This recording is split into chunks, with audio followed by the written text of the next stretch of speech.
હલચલ ભારત ન્યૂઝ 24 માં આપનું સ્વાગત છે। હું રોઝબીન પઠાણ। શ્રી આજના પટેલ કેળવણી ટ્રસ્ટ બાબર દ્વારા અનાવરણની વિધિ અને સન્માન વિધિ રાખવામાં આવેલ, જેમાં મુખ્ય અતિથિ તરીકે ઉપસ્થિત ગુજરાત અધ્યક્ષ શંકરભાઈ ચૌધરી, બનાસકાંઠાના સંસદ ગેનીબેન ઠાકોર, વાવસુઈ ગામ બાબર ધારાસભ્ય સ્વરૂપજી ઠાકોર, માણસના પૂર્વ ધારાસભ્ય અમિતભાઈ ચૌધરી, બનાસકાંઠાના પૂર્વ શાસક પરબતભાઈ પટેલ અને વગેરે આગેવાનોએ હાજરી આપી હતી। શ્રી આજના પટેલ કેળવણી ટ્રસ્ટ રમેશભાઈ ચૌધરી સંચાલિત ટ્રસ્ટ દરેક કાર્યકર્તાઓ આવનારો મહેમાનો આભાર વ્યક્ત કર્યો હતો। રિપોર્ટર ભરતભાઈ ચૌધરી।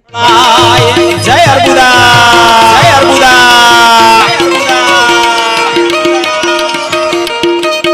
આ સરકારી હા, આ સરકારી હા, આ સરકારી હા।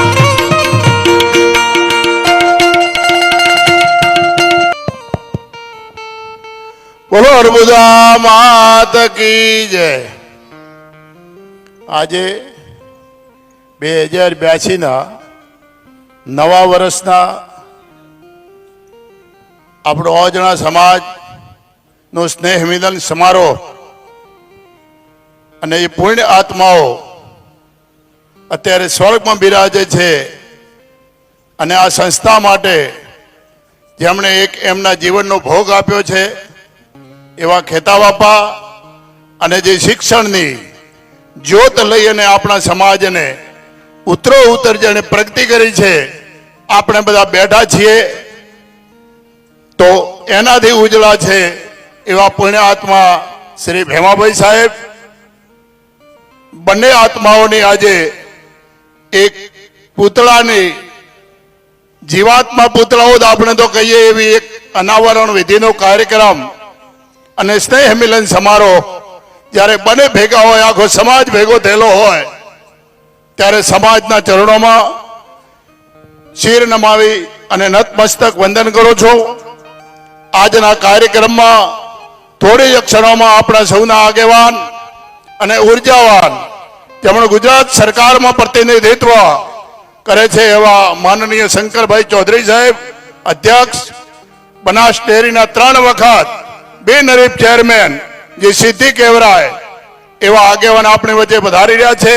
તો માનનીય શંકરભાઈ ચૌધરી સાહેબ તથા માન સાધુ પધારેલા અમિતભાઈ સાહેબ, શિવાબા તો આપણા પરિચિત દિયોદરના નહીં પણ આપણા ગોળના પણ કેવરા એવા દરેક પ્રસંગમાં હાજરી આપતા શિવાબા તથા આપણા પ્રમુખ શ્રી રમેશભાઈ, રજનીશભાઈ તથા સર્વ ટ્રસ્ટીગણ, બહારથી પધારેલા મહેમાનો અને સર્વ સન્માનીય મંચ વડીલો, આગેવાનો અને સામે પધારેલા સર્વ વડીલો, માતાઓ, બહેનો અને યુવાન મિત્રો, આજે આપણે સર્વત્ર આજના સમાજ જ્યારે ભેગો થયો હોય ત્યારે મિત્રો એક દરેકના એટલો મનમાં આનંદ થાય કે દરેકના ચરણોમાં શીશ નમાવું છું।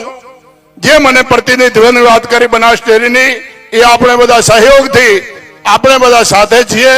આપણે સાથે રહી અને સમાજનો હોય કે કોઈ રાજકીય કામ હોય તો આપણે સાથે રહીને કરવાનું છે। અમારાથી જે બને એ અમે ઉત્તરોત્તર કામ કરી રહ્યા છીએ અને ફરીથી પણ ક્યારે જરૂર પડે ત્યારે અમે સાથે છીએ। દરેક સમાજને સાથે લઈને ચાલશું અને અમે સાથે જ છીએ। તો આજે નવા વર્ષે જે લોકો આપણને ઉદ્બોધન આપવાના છે એવા મહેમાનશ્રીઓ બોલશે અને ફરીથી લાલજીભાઈએ કીધું એમ શિક્ષણની જરૂર છે મિત્રો, શિક્ષણ માટે આગળ આવવો જરૂરી છે। તો મારી યુવાન મિત્રોને એક નમ્ર વિનંતી છે કે કોઈ વ્યસન હોય કોઈ ગામમાં તો એ વ્યસનને બાજુમાં મૂકી અને જે કંઈ ગુટકા અને નવું હમણાં વ્યસન આપણા સમાજમાં કદાચ મારે જાહેરમાં કહેવું ન પડે પણ હું ઘણી વખત જોઉં છું તો દારૂનું વ્યસન પગ કરી રહ્યું છે। આ અગાઉ શંકરભાઈ કહેતા હતા કે આ વિસ્તારને પાણી મળશે તો કંઈક કાં તો શિક્ષણની પ્રગતિ થાય, કાં તો ધંધા રોજગારમાં પ્રગતિ થાય, પણ એની સાથે સાથે વ્યસન પણ આપણા સમાજને એક ઉપર ચડી રહ્યું છે। તો આને દબાવવા માટે મારી યુવાન મિત્રોને આજે 2 વર્ષનો વિનંતી છે કે આ ગુટકા ઉપર તો સર્વત્ર મિત્રો પ્રતિબંધ મૂકજો, કારણ કે આપણા સમાજમાં 2-3 યુવાનો નાના છે, એમને કેન્સરના રોગો આવ્યા છે। એટલે મારી નમ્ર વિનંતી છે કે આની જરૂર નથી મિત્રો। તો આને એક બાજુ મૂકી અને આપણો સમાજ કેમ આગળ આવે, દરેક સાથે રહી અને જ્યાં જ્યાં જરૂર લાગે ત્યાં જે લોકો મદદ કરી શકતા હોય એવી મદદ કરી અને સમાજને આગળ લઈ જાય એવી દરેકને મારી નમ્ર આજના દિવસે વિનંતી. ફરીથી વંદન. જય હિન્દ, જય અર્બુદા માતા કી જય. ખૂબ ખૂબ આભાર માન્ય ડિરેક્ટર સાહેબ. આપે સમાજના યુવાનોને એક દિશા નિર્દેશ કર્યો છે કે આપ શિક્ષણ તરફ વળો. આપણે ગામડાની અંદર ગામને ચોરે ચોટે બેસી અને કદાચ રાજકીય વાતો કરતા હોઈએ, પણ રાજકીય વાતો કર્યાથી સમાજનો વિકાસ નહીં થાય. રાજકારણની અંદર રહેલા વ્યક્તિઓ સમાજને દિશા આપવાના જ છે, પરંતુ સાહેબ હમણાં વેકેશનમાં ઉનાળામાં તમે જોયું કે રાધનપુર બાજુનો એક ભાઈ આપણો ચૌધરી અને જે આઈપીએસ કક્ષાની જ્યારે એણે ડિગ્રી મેળવી ત્યારે સમગ્ર સમાજ એમ ખોબલે ને અભિનંદન આપતો હતો. આ સમાજ ઉપરથી, આ સ્ટેજ ઉપરથી એક વખત સાહેબ આવતા 5 વર્ષમાં એક આઈપીએસ બને ત્યારે એમ થાય કે ના, વાહ પડ્યો, વટ પડ્યો, હવે સમાજ દિશા પકડી રહ્યો છે.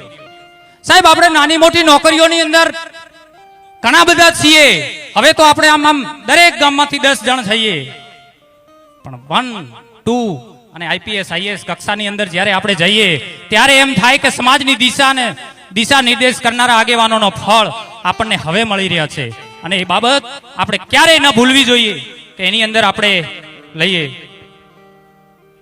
માનનીય હરિભાઈ ચૌધરી, હરિભાઈ આચાર્ય આપણી વચ્ચે ઉપસ્થિત છે, તો પૂર્વ પ્રમુખ નગરપાલિકા એમનું સન્માન કરવા માટે માનનીય રજનીશભાઈને વિનંતી કરું કે તેઓ આવી અને માન્ય સાહેબશ્રીનું સન્માન કરશે. હરિભાઈ આચાર્ય.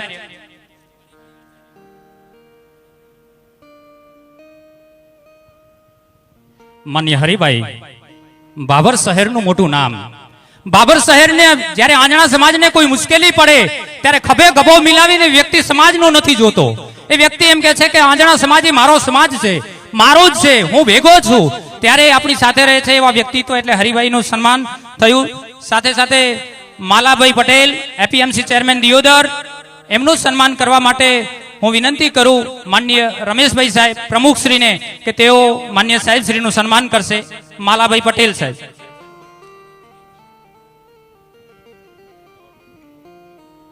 એપીએમસી ચેરમેન, દરેક ખેડૂતોની માંગ હોય છે કે એપીએમસી જ્યારે સક્ષમ હોય, મજબૂત હોય ત્યારે મને મારો ભાવ મળશે, એવું એનું નેતૃત્વ કરી રહ્યા છે દિયોદરનું માલાભાઈ પટેલ.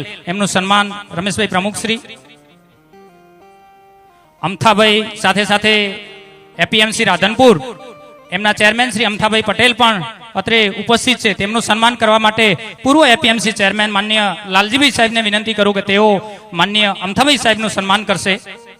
સન્માન એ વ્યક્તિનું નથી, સન્માન એ હોદ્દાનું નથી, સન્માન એ સમાજનું છે.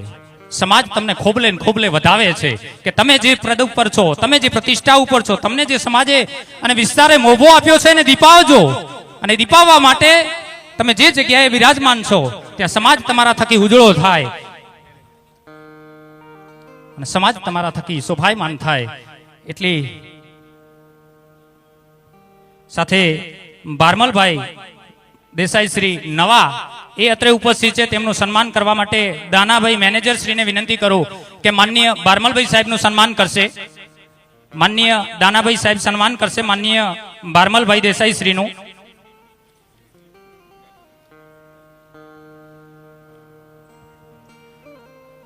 બંને મહાનુભાવો સ્ટેજ ઉપર બિરાજમાન છે. સન્માન મહેમાનનું છે અને સન્માન યજમાન કરે છે. યજમાન અને મહેમાનની જોડી એનું સન્માન થઈ રહ્યું છે અત્રે. સાથે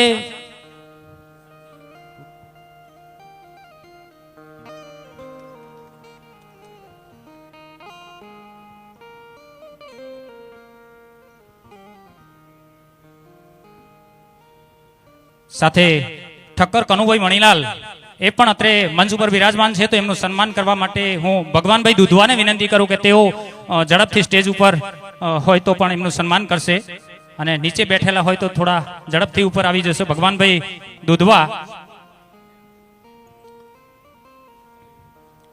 સાથે સાથે સન્માનનો દોર આગળ ચલાવતા પહેલા ફરી વાર હું કહું છું કે આ વ્યક્તિત્વ, આપણે બીજો કોઈ કાર્યક્રમ નથી, સમારંભો ઘણા બધા કર્યા છે, પણ આ દિવ્ય વ્યક્તિત્વોને, બંને જે આત્માઓ છે એમને યાદ કરવા, એમનું ઋણ ચૂકવવા માટે અત્રે ઉપસ્થિત થયા છીએ. આ બીજો કોઈ કાર્યક્રમ નથી.